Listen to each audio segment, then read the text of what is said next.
Welcome to the Piece by Piece Autism Podcast with your hosts, Angie and Christy. They've worked 25 years to help Alec get the most out of life. Let them tell you how they're doing it. Welcome back to Piece by Piece Autism Podcast. We are looking forward to a great chat today. Christy and I talk all about our years of experience with her youngest son, Alec, who has severe autism, is nonverbal, and lives in Utah in a group home setting. He continues to grow and exceed our expectations for him and is living his best life, and we love to share what we have learned along the way. Today, we are joined by another autism mom, Sharisa Lewis. Her son is a good friend of Alec's, so it's going to be a lot of fun to get to know a little bit more about your journey with Dylan. So, Sharisa, welcome, and if you would, just tell us a little bit about yourself. Well, first, hi. Thanks, Angie, Christy. I love listening and learning from your journey with Alec. My name is Sharisa Lewis. I live in Texas with my husband. We have 2 children. Our oldest is 24 with autism. Got diagnosed way back when we didn't know anything about it. And our daughter, and I'm a marketing manager here in Texas. Love to do writing, hiking for the hot minute that it's spring in Texas. Right. And always have my daily Diet Coke with extra limes. And I like all things water, lake, beach. Probably have a little bit of my son's sensory with being in the pool, lake, waters, going to the beach. That's probably my favorite place to be. Now, Sharisa, you also write a blog that what do you call that when you? It's like a Substack. Yes, Substack. I've started recently writing. Yeah. I wrote a lot when he was little, kind of when blogs were a big thing. I wrote a lot about what I was learning. And then I stopped for years just in survival mode, I guess. And then, now I started reflecting more in the Substack. Yeah, I love to read it. So that's cool. I am one of your subscribers. That's what I am. I will try to write more then. Writing is very therapeutic. I'm a journalism major. Writing is definitely a passion and way to process all the things. So, okay, well, the reason we're here, can you tell us a little bit about the diagnosis for Dylan? Like, when did you know? How did you know? How did you and your husband handle it? First signs. Yeah, we were clueless new parents because he's our oldest, and we just thought everything he was doing was genius and creative, right? But he was doing things like all of his Thomas the Trains had to be perfectly lined up at all times. When he was crawling, he was doing a butt scoot face up, so no left to right coordination going on there. Very organized, very routine driven. We just thought he was unique. It took a woman in our congregation at church. She was a friend of ours, and she said, hey, he has autism, and I want to tell you that so that he'll get early intervention. And I realized that this could, me being willing to tell you this could harm our relationship, but it didn't. For some reason, Eric and I immediately felt like what she was saying made sense and that it wasn't normal for a child to be lining up, no pretend play happening, not a lot of words happening. As she talked to us, we just felt like she was right. And I do call that a God moment, that we instantly both thought, you know what, she's right. Mm-hmm. But this was back, so he's 24, so that was 22 years ago. I didn't know anybody with autism. I know a lot of your audience today has a friend, a family member, a cousin, a neighbor, somebody with autism, and they know the symptoms and signs. That was not the case when Dylan was 2. Mm-hmm. So definitely we had to quickly hop on Google. What is autism? What do we do with this information? But was this lady that approached you from your congregation, was she a professional? Like, how did she diagnose him just by observing him? Yeah, no, she just had adopted some special needs kids who had various degrees of diagnosis. Okay. And she just said, it's very obvious to me. And we did take the next steps to get early intervention in the school district. We started with the school district, then we went to speech and OT and ABA. We wouldn't have done all that at 2 years old because the neurologists were more hesitant back then for Yes. the children's primary, right? They were like, oh, Yes. let's wait and see. He may just be being a boy. These are they're a little bit boyish symptoms to some degree of projects and, being very active and things. But we didn't actually get a formal diagnosis till 5 from a doctor. Oh, Oh, wow. If wow. you can imagine, from 2 to 5, we were able to get treatments because this woman was willing to say, I know you may feel uncomfortable with this news, Yeah. but I see all the signs of autism here. Wow. I did the same for a family member, and the child had been diagnosed with ADHD, and I said he doesn't have ADHD. He could have ADHD, but he Wow. also has high functioning autism, because I was around autism so much at that Right. point. Yeah. We were Right. several years into our diagnosis, and by that time I had seen so many children with autism, and I just knew it. And she took him to a diagnostician, and he was, in fact, a very classic case of high functioning autism. And it was scary to approach her and say Yeah, that, because I thought, it is is scary. she It going to is a hate me? risk. Is she Yeah. going to hate me? And I'm not a diagnostician. So Yeah. it's like, I'm really going out on a limb here, but I know without a doubt this is the situation. Well, you So probably luckily saved she her took it well. years of not getting the right help she needed for him. Yeah. Right?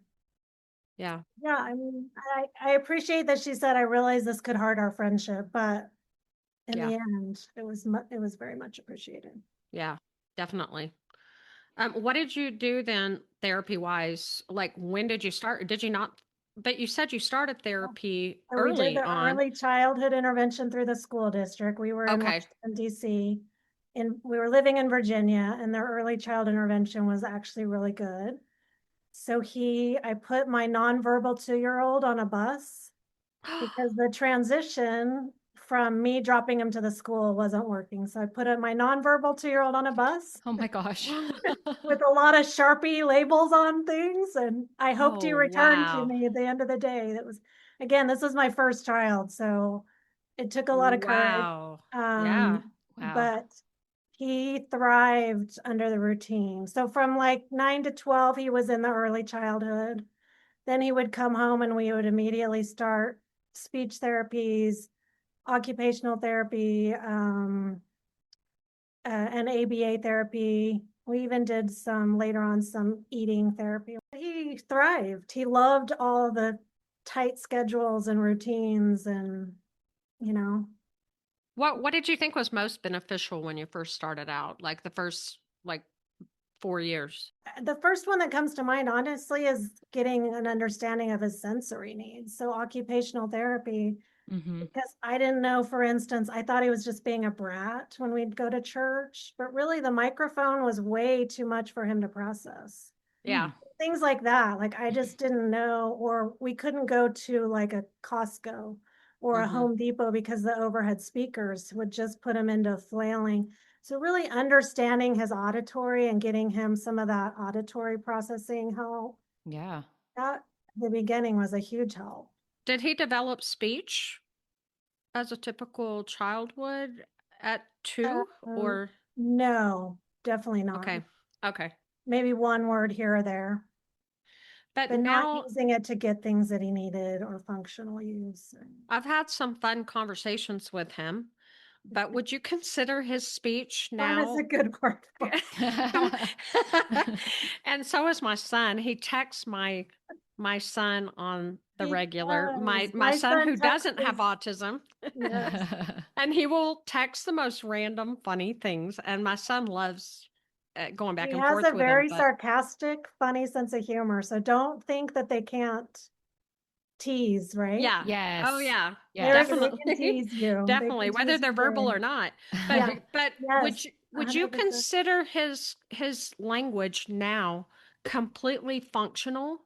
or is it partially No. functional?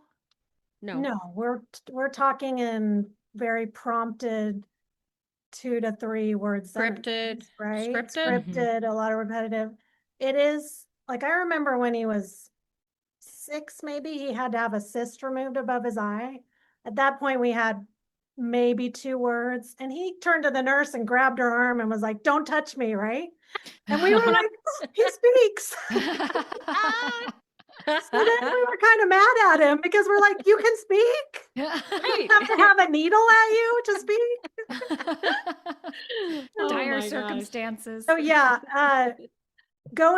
thinking back to that time of therapies, I felt like I was at such a rapid pace to get as much language as I could because everyone was telling me that. And then you're nodding, Christy, because I know at the time the word was if you don't get it now, you'll never get it. He's 24. We pick up new phrases, new words all the time. Yes. Yeah. So I do wish I would have slowed down and breathed. That's what I say too. Like they said, know, he can't learn it on your past 8. podcast. Yeah. They can't learn past 8, and you're going, oh my gosh, all the stuff he's learned in just this past year as a 28-year-old, just like all of us. I mean, I've learned so much about. They continue to gain language and different skills that you need, and it doesn't have to be all in the first 3 years of life. Trust. So the other, probably my biggest win was 3 weeks ago. He was in the backseat of my car and he said, "I'm sorry," because he had acted up. I know. Wow. Expressing emotion is a whole new. That's high level. The last 6 months. Yeah. Thing that I never thought I would hear that. That's high level. And I get really frustrated when I read parents say, oh, my 3-year-old is not saying, "Mommy, I love you." And I'm thinking, that's super high level, guys. Exactly. Let's have him ask for a sandwich first. Yeah. Or let's tell have you him if he express. wants Tell me a which hot dog. Tell me which toy he wants. But I don't need to hear "I love you." I would just love to know, does his stomach hurt? Yeah. And then if he tells me he loves me eventually, that'd be really cool. And I would love that. It would be heartwarming. But I can feel his love, and I've felt his love since he was quite small. Yeah. And that's enough for me. But I get that parents want to hear all those wonderful things that children can say and will eventually say. But okay, you had him in public school from 2 years old until like recently? 2 to 21. So in Texas, when they graduate at 18, they do a transitional program from 18 to 21. So he stayed in that, and we gradually phased that out with more and more time in a day hab program and whatnot. But people warned me. I thought they were kind of being ominous about when the school bus stopped. I didn't realize how much Dylan was going to miss that. Yeah. Because I was done. I was like, okay, I'm tired of all this paperwork, tired of the hard meetings, the IEP meetings. I was done. Yeah. And we celebrated and had a huge party that it was over. And then he wanted to hop on the bus again. And then he said, wait a second, what do I do now? Even if it was only for an hour of his day, it was that predictability. Yeah. This is where this is all the life I've known since 20 years of his life, Yeah. That's a lot of routine there. That is a well-established routine. Yeah. So amazing. What did the school do well for him? How did they serve him well? The school did really well in providing a safe structure, a routine that he loved and thrived in. They did as much integration as was appropriate for him. Okay. I luckily moved to our school district when it was small and we had very small ratios. It's not that way now. If you're able to live somewhere with small school ratios, teacher to aides, it's a benefit. Yeah. What was your ratio? What was your ratio at that point that you consider kindergarten good? to second grade, there were 5 special needs kids with a teacher and 2 aides. So it was that's phenomenal. That is nice. Yeah. Yeah. So hard to find that now. However, I still think you can push for the ratios that you want. Yeah. And the inclusion part of it was acceptable? Inclusion, yeah, bringing him to PE, letting him be a part of music or, different activities as much as he could at the time, having lunch with them. He felt a part of his community. He saw the same kids at school as he saw at the neighborhood park. So he definitely felt a part and they learned from him. There Wow. were probably my favorite in elementary were certain girls who were allowed, when they were finished work to come and help him or help him transition classes, things like that. Oh, that's That was nice. good integration. Yeah. What kind of things did you have to advocate for that the school didn't just offer up? I mean, like everything. You No, really you have to. no, I you had no. definitely feel like you have to become well versed in Yeah. education law, special Yeah. education law. What are your rights? What are the options? But also being realistic. I think it goes both ways. I think you have to know what you can ask for. I think you also have to be realistic about what your child, for instance, Dylan didn't always want to be integrated.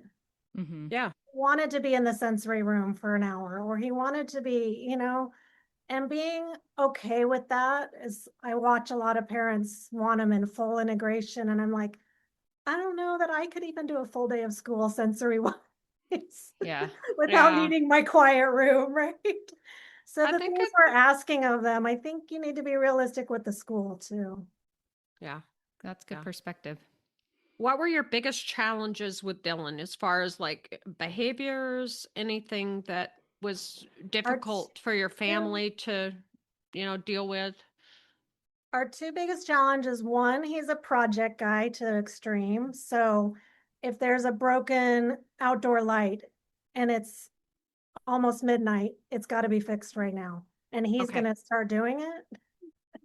Whether So you like it or not. we had to implement no projects after 10 p.m. So just he's a project guy. Oh my If there's goodness. a nick in the paint, he's got to get the paint out and fix it. Like he thinks that it's all for his responsibility. And so working with him to understand that's not your problem. That's a dad problem, things like that. He's very much on the go. He's an active, So always in motion. he's a handyman of sorts. He's a handyman without training. Yeah. Okay. Okay. You want one in your house without training, he's available. Well, I remember when he came to visit Alec's house the first time, he had taken something apart and like before anyone could even blink. Do you remember that, Angie? Vaguely. Somebody like a called toy that and wasn't said, working, I think it was, or something. yeah, I think it was a I toy. And remember the that. person called me who was on staff and said, oh, what do I do? It's all like taken apart. And I said, oh, this is new. I don't know. I guess that toy's done for. That's okay. When I talk to behaviorists or other parents, I say, I wish he would sit on the couch and watch TV or play on his iPad. That would give me a break. Yeah, from having to find all the But nuts I and did. bolts to all the projects. We were aware of this when he was 2.5. And it's always when we're going to bed. He took all the keyboards off, all the what are the keys on the laptop, the keyboard, he took them all off before bed. So we all went to bed mad at him, put him to bed. And before we woke up the next day, he had it all put back together perfectly. So it just shows his brain wants order. It wants things just right. Mm-hmm. And he visually knew how to put it back together, but. Amazing. I do not think I could do that now. No. I don't think I can put them in order either. I'm incredible. looking at them. Yeah. That's incredible. Well, Sharisa, talk about his other just amazing gift. I remember the first time I met him, he says, when is your birthday? And I said, January 12th. And he said, you were born on a Sunday morning, or you were born on a Sunday. Yes. And I said, oh, I'll have to look that up. I don't know. Any of your listeners who know a birthday lottery, this is his gift. He can, if you tell him any date on the calendar, it has to be the month, the day of the month and the year. So like July 5th, 1971, he'll instantly, without hesitation, be able to tell you the day of the week. Have you ever thought about taking him to Vegas? Yes. Has anyone I suggested have. that? I mean, to help pay for all this, Right, exactly. We got to fund it somehow. So the birthdays are fun. We even used it one year when he was, looking too old to trick or treat, but he could Yeah. see the kids and he'd say, if he gets your day of the week right, will you give him a piece of candy? And that was how we let him trick or treat. And the kids in the neighborhood thought it was so fun. Oh, that's Oh, cool. that is so cool. We've used it to integrate him when appropriate, but yeah. I do remember when he came to visit in Utah that first time to Al's house, one of our team members tried to trick him with a leap year date. Yeah. What about February, whatever 29. whatever year it was? Yeah, yeah. And he was like a little bit stunned because it is so instant. He just immediately knows, and he was like, "That's a leap year." Like he, You're trying to trick me. You're not gonna get me. It was so cute. We're like, "Oh, this guy can't." Yeah, be he beat." can go back he starts slowing down in the 1600s, but he can go back pretty far. Oh my gosh, that Oh is my just I don't know if the calendar goodness. changed or what, but wow. Yeah. Does he like it when people joke with him? Does he get it? I think so. He's a tease. Yeah. Okay. Don't you feel like Alec is? I feel like they like to tease people. Oh, Alec totally does. Yeah, Yeah, for sure. he loves to get a rise out of somebody, Yeah. make them laugh. I mean, his jokes aren't always what we want him to say, right? But Yeah. Yes. but they have a great sense of humor. I don't think we probably talk about that enough. Yeah. I think Exactly. Dylan would prefer to joke with you than to have like, how was your day? What did you eat? Right? Oh, Yeah. totally. Oh, He'd yeah. prefer to tease and Definitely. joke around. Yeah. It's a more complex language skill. Yeah. It's interesting that they prefer it. Yeah. Definitely. Sarcastic as much as they can be, Yeah. Does he ever express how he feels about his life? Not very well. We had high hopes when we saw those documentaries of moms who with nonverbal autism who got the iPads and they taught them to type, right? And they Yes. said, I hate having autism, or I wish I had a different life. Yeah. We sat down with Dylan, I think it was like one Sunday, and all we got were jokes, him trying to tease us on the iPad, but then also it seemed to us that he actually really likes who he is. That's great. Likes being autistic, I guess, and maybe doesn't know that there's another way, right? Yeah. I know when he does the birthdays, he's looking at the person like, don't you know the date? Yeah. Why don't you know? Yeah. What's your problem? Yeah. So I don't know that his brain knows that there's another way to think, right? Yeah. Yeah. That's similar to actually the feedback we got from Alec on his episode, where he Really? said, like, this is all I know. Yeah. It's all I know. And Yes. this is the life that I've lived. And I can really appreciate that. But perspective. Angie, remember how sensitive he would get though back in the day? Like I would say when he was going through puberty, it was horrible. Yes. And he was sensitive about, like, I would say, what does it feel like? Once he could express himself with the letterboard, I'd say, what does it feel like to not be able to express yourself verbally? And he would just get angry. So then I figured out, okay, that's a sensitive subject. I'm not going to ask that again. That is an insensitive question when you think about it. Yeah. But sometimes he seems like he doesn't really have any sensitivities in his feelings. He seems like he's got this armor on, but I learned that he does have these vulnerabilities. Yeah. Yeah. Yeah. He definitely has some vulnerabilities that he's sensitive about, and I don't want to upset him. I don't want him to feel bad about that. So anyway, I think he's definitely evolved and come to appreciate the life that he lives now versus, being uncertain about his future and stuff. And those transition teenage years were difficult for, I'm sure. They're difficult for a typical developing human. I've thought about asking Dylan things like, do you wish you could drive, or do you wish you could do that? But then I'm thinking, I don't want him to try to do those things. Yes. I can't really ask him if he wishes for those things.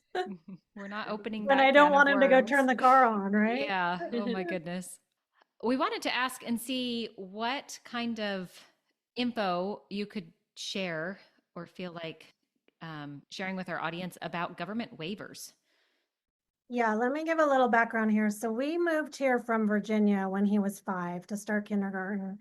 And I knew, having the huge autism community that I had in Virginia, that I had to get right away on the Health and Human Services lists. I knew that because in Virginia, I was surrounded by lawyers and advocates and people who were doing all those things. Yeah. So I tell people, before I unpacked my boxes in Texas, I was on the phone. Because I think back then, I don't remember if you could do it on the website. I remember calling and filling it all out. No, I think it was an old-fashioned phone call. We were Yeah. old-fashioned phone calls, right? Yeah. And then So every now year you're you had to lucky remember to people who make the can phone go call. to the website and fill it out. You Yeah. might have to have an interview though now still. I don't know. But the important thing is, even if you're unsure of the diagnosis, or even maybe you disagree with the diagnosis, it doesn't really matter. You can get on the wait list. And you want to get on those wait lists because they're long. And when you need them and you need the services, you don't want to be told you're 80,000th down the line, Oh, right? wow. Yeah. So crazy. call and get on those services. There's one for when they get older. There's one that pays for their day hab program, pays for respite, can pay for housing. All of those things take time. Whether you're ready to process all that or not, get on the list for sure. I will say right here, we want to do like a whole show just on this sort of thing, on the funding part, Yes. because you're a wealth of knowledge on that, and we would really appreciate if we can like really Dig in. Yeah, there's dig so in much deep. to it. I've learned a lot, and most of it from other parents. There's not really an agency who's like, here's all your options. Yeah. Right. You have to Yeah. talk to other parents and what's working for you, what are you getting, and start doing that as soon as you know there's a potential for diagnosis. I remember sitting at the sidelines of a Special Olympics game with watching Dylan when one of the moms said, "Did you know with Medicaid, which starts at 18, did you know you can also get your private insurance, like what you pay monthly, reimbursed?" I was like, "No." So things like that, there's no way Yeah. you would know all Wow. that. There's not a packet that comes to the mail or Yeah. an email that tells you, here's all the steps. Yeah. You know, they're not making it Really, easy. really relying on other parents to tell you what's out there, what the options are. But yes, we can do a deep dive into Medicaid waivers, Social Security, and all of that. Let's just say in this podcast, what would be the very first website you would get on? Would it be whatever state you are Yeah, whatever .org? state you're on would be the Health and Human Services, their disability department. Okay. Okay. Should have a list. Yeah. Okay. That would That's be a the good starting takeaway. point. Yeah. Yeah. When Perfect. they turn 18, you can look at assuming there's not other qualifiers before then. They turn 18, you can start looking at Medicaid and SSI and SNAP, things like that, because they're viewed as an independent adult at that point, even though And, they're living with you. and is it correct that you don't want to have a bank account that even has $100 in it with their No, name on it? nothing over in Texas, it's 2,000, nothing Okay. over 2,000 in their name. But I don't know what if that varies by state. Oh, I'm sure it does. I'm sure there's variation, but yeah, even if you have grandparents who may leave something in their will, or somebody say no, Yeah. they can leave it to a Or, trust. yeah, but put it They in a can't leave it to trust. their name. Yeah. Yeah. Yeah. Yeah. You got to So do a little bit of work there to set that up. So, Yeah. yeah, but it's confusing online. Talk to other parents. Talk to them as much as you can. They've figured it out. I still have a friend, her daughter's 28 and my son's 24. We find new things all the time that we're telling each other. Did you know you could get this? Or did you know, this was an yeah. option? So we're still learning. So talk to as many parents as you can. Yeah, we totally agree with that. Yeah. How does having Dylan in your family affect how your family functions? Do y'all make a lot of adjustments for I him think we being in make your a lot family? of adjustments. I think the first thing that comes to mind is we laugh a lot. Okay. And Oh, sometimes that's sweet.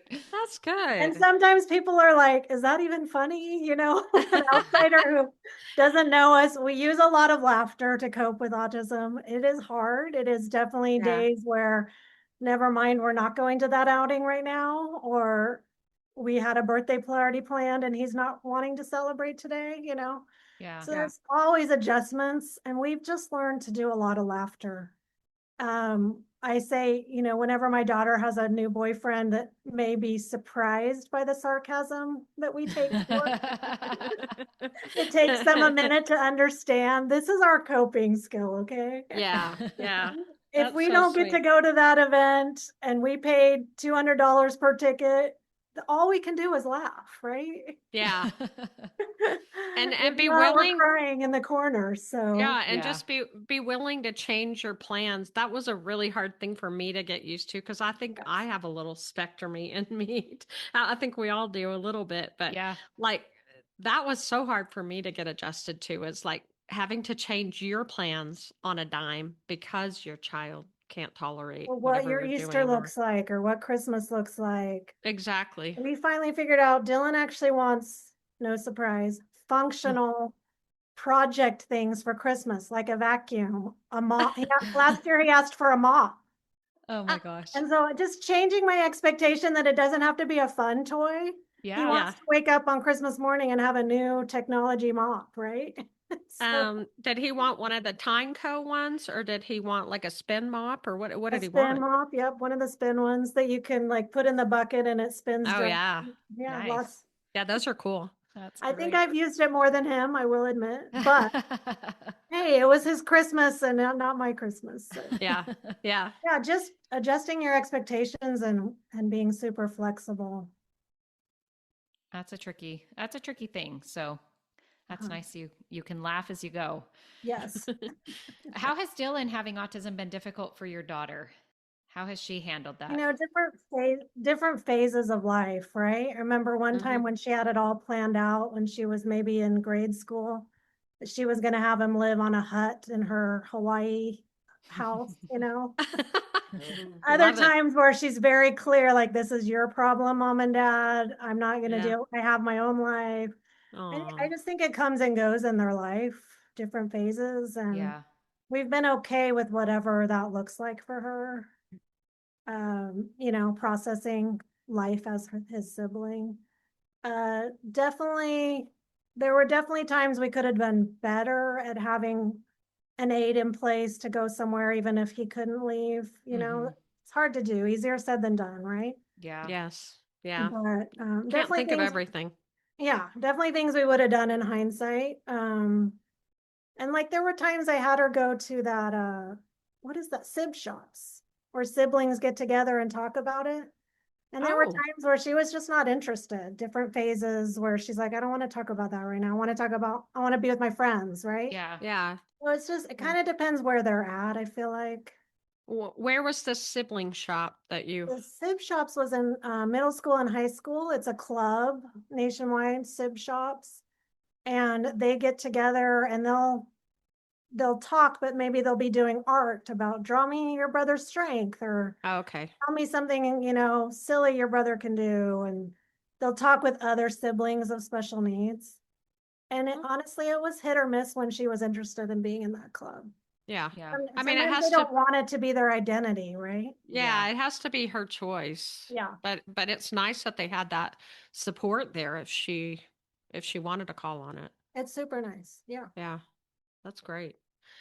What are your hopes and dreams for Dylan's future? Is that too big of a question to ask? No, not at all. Our goal for him, because surprisingly, he's a very social autism guy. Yeah. He Outgoing. is. He is. And so we want him to be in a community living situation with other special needs people, not just living by himself or whatever. Yeah. Yeah. So that's our goal, where they have a lot of structure and a lot of activities and a lot of schedule. I Yeah. think I was telling you all before the podcast that he hates like President's Day. So maybe they would have activities that day and it wouldn't be a thing where he's off. That would It be wouldn't my wreck his ideal. schedule. Oh. There's no holidays. If he could live in a world with no holidays, that would be his preference. Yeah. How are you? It disrupts his routine. Yeah. How are you preparing him for next steps, like living in a community outside of your home? Like, it's a touchy topic. He doesn't always want to talk about it. So we've been working to get a transitional behaviorist who can work with some social stories. And we did go tour some. The tricky thing with that was one of them, he wanted to move in that day and they had a wait list. So that was a whole nother meltdown. At least he got a visual, right? Because when you're just talking at home, it's confusing. For sure. Yeah. But I think we have, I guess, if I could say anything to other parents, it'd be that it takes a while to transition. Mm-hmm. And you've told me you tried to do it all at once, Christy, and that was backfired.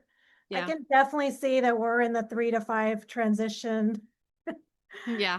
That it takes him to adjust to what it would look like living outside of our home. Yeah. Yeah. You got to lay a lot of groundwork, I think, and just really get their buy-in and the input and let them help make the decision as much as possible. Yeah, we had one place that was really pressuring us to make a decision. Understandably, they have a lot of interest. Of course. He just wasn't ready to make the overnight transition. We need something that maybe he could go to on the weekends and then like gradually build up. So I do wish more community living places would do a gradual move in if they could process, especially for the autism. I understand other disabilities can one and done move in, right? Yeah. Yeah. It's not the case with autism. Yeah. Yeah. Especially with scheduling and the routine being routine being the biggest. His thing. In all of these years in raising Dylan, what would you say you have done to take care of yourself with raising a special needs child? Because you look fantastic, Sharisa. You do. We know you're getting some sleep. I do sleep. Sleep is a big priority. However, I will say my husband was the one to say, no, we're not going to stay up all night in this house. So we had to either do melatonin. Now he's on other sleep meds. My husband was the one who did that for me. I was more hesitant. Like I didn't want him addicted to these sleep things. Don't do that. You gotta sleep. It's okay to sleep. You can try different medicines as they age, but get some sleep. Sleep is a big one. I walk every day. That's a huge one. Being outside and in nature is a big one for me. Like just to be quiet and by myself without his voice in my head or his, sounds or whatever. But I will say to my much younger self, that it's okay to go at a slower pace. I do regret the stress I put us all through of thinking everything had to be fixed in Dylan right now. And that was just not a sustainable pace. Yeah. It's okay to have different layers build on one another. Yeah, I think it was part of the pressure of the day, though. It was that pressure of saying, gotta do it by 8, or whatever you got to do it by 7 or they won't gain any, or you'll be stuck there forever. And that's just not what they're finding now. So luckily it's getting out. You hope that the new parents are onto that at this point, not to say that you don't want to jump in with both feet and do what you can, but it's okay. Yeah. Then you see some people that are being too chill, and then you want to shake them and say, come on, you got to do something. But then it's like, you got to have the balance, and everybody's got to do what works for them is the thing. You have to be getting them enough coping skills, right? Enough tools to cope with, like I said, the sensory or a way to communicate with their world. You have to be solving those enough, but realize that changes will continue to happen. And progress, and you can sit and read a book for a minute. It's going to be okay. Yeah, absolutely. Or go to a movie or whatever. I should have said movies. That's my hobby. See, I couldn't think of one at the beginning. There you go. There you go. Is that a hobby? It's allowed. See, we put my Diet Coke. That's my hobby. we put the focus on you at the end there you on go. the last question. and that caused you to actually give yourself some thought, which Remember, oh, I do have we don't things I do love. enough. Okay, so Sharisa, will you come back and we'll just talk about the nitty gritty of the government waiver stuff? Absolutely. And I 'Cause don't know if people ever tell you their questions on social media or anything, but I would love to know what they, even what their questions are on it. oh, that's a great Oh idea. yeah, we could put Let's up a do question that. box for that. Yeah, I'm gonna make a So note of that that. I'm giving helpful information. I know what I've Yeah. learned, but I can answer more from what I've heard too. Well, yeah. Okay. Yeah. Yeah, that'll be great.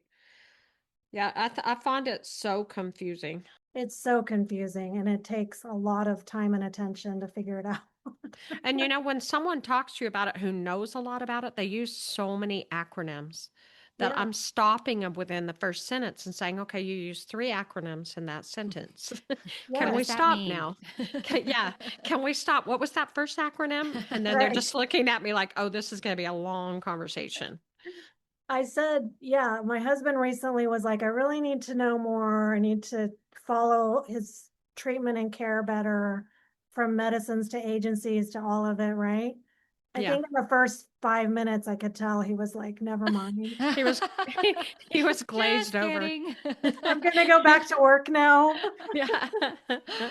Like, okay, I've got enough. And also, why is it so complex? This is one human being. Why I is it so know. complex? Well, we always say we're doing it for just this one guy, Yep. but man, Yes, is it your time whole podcast consuming. covers Yep. topics. So Yeah, broad for one it's guy. so time consuming. There's so much knowledge that you have to gain and use and relearn and whatever. Yep. So yeah, we get it. But thank you so much for doing This this. It has was been so so fun fun. to I'm talk to loving your you. podcast. I'm glad y'all are doing it. Thank Yeah, you. Enjoyable. I'm kind of related to Sharisa, I think. Yes, we didn't say that, did we? But how are we related? We're not really Maybe. related, but My nephew married your daughter. yeah, that's right. What would that make us, Angie? You get to Oh solve. Nothing. gosh. That makes us nothing. I'm the aunt. I'm the aunt to your son-in-law. Somebody in your audience can tell us how we're related. Yeah. Yeah, I we have need no to know idea. that. I don't think we are related, Aunt once but removed. I'm an aunt once removed. I don't know what I am to you, Chris. we're We run friends. into each other at family events. How about Yeah. that? Yeah. There Yeah. you go. And it's so fun. And we love Dylan. And my son, who isn't autistic, named Todd, loves Dylan. And we love having Dylan around and Todd is having the such a good sport. friendship. We He didn't talk lets- about the friendship that Alec and Dylan have. Oh yeah, we didn't talk about How that. did we miss that? I don't I don't- know, because they were just together this last week making Yeah. Rice Krispie treats. How cute was that Dylan, video? like lights up when he sees Al. It's like, oh, somebody who gets me, who's not going to put any demands on me, Mhm. Yes. who I can just be happy around. They can like, just Yeah. coexist Like, in the same just space. coexist. You can see Dylan and Al together on your Instagram and a couple videos. Yeah. Yeah. But Yeah. They were making Rice Krispie treats a couple of days ago and their caretaker took a video of it, and she's told me about moments where she'll just look over, and if Dylan will be sitting in the back seat or vice versa, and one of them will have their hand up and they'll be holding hands yes, just from the front seat to the back seat, and she says it just melts her heart because they have just a connection. yeah, they're they just the love best buddies. aura around each other or Mhm. something. There's something Yeah. there comforting Yeah. to them to be like someone who gets me. It's Yeah. so sweet. Do we know what Dylan says in the video though that I posted on Instagram? I do know what he said. Okay, tell me Says, what he's I saying. love my schedule. That's We've what he talked said? about that today, and so that will not surprise you Oh, that is funny. that he's scripting about how much he loves his schedule and how it's going to stay the same, and Oh, I love that. schedules. So Okay. I didn't know if Alec was driving him nuts because Alec kept doing the Jack in the Box. not at all. He just And loves everything Al does. Yeah, He kept loves the spinning it. burn session. He loves all of it. That's I cute. don't know if people could tell how many stems Alec was doing in the background that he was doing. I could tell. Yes. He was doing his foot flopping where he's almost tap dancing. Yep. Then he had that spin of that Jack in the Box. Yep. And then he had a bunch of vocal stems happening too. Well, Dylan was Just to swimming name too. You 3. saw him going like, oh, a little Yeah. bit, and then, Yeah. oh, I love my schedule. And he was, letting I, Al know what a great schedule he has. Yep, those 2 peas in a pod. That's yeah, the best. I was hoping he wasn't saying, "Oh my gosh, Alec is driving me nuts." I don't think he ever drives him nuts. Good, I'm so glad. They're so sweet. Because there's no demands there. It's just enjoying Yeah. each other's company, right? Yeah. So it's sweet. And they go a little bit beyond parallel play too. They're definitely connected in a way, like in a friendship kind of way, and I love it. So Yeah, it made me anyway, think how when you said that they love to either hold hands, or I know Dylan's like leaned over on his shoulder when they're on yeah, the couch and things like that. There are kind of probably too many myths about them not liking to be touched, right? Yeah. yes, Or have totally affection agree. or Yeah. whatever when they're initiating that themselves with each other. So Yeah. sweet. Thanks so much for joining us today. That's a wrap for today's episode of Piece by Piece. If you're loving these conversations as much as we are, hit that follow button, share the show, and help us spread the word, because every piece of the story matters. You can find us on Instagram and Facebook at Piece by Piece Autism Podcast. That's PIECE, Piece by Piece Autism Podcast. We'll talk to you next week. Bye. Bye.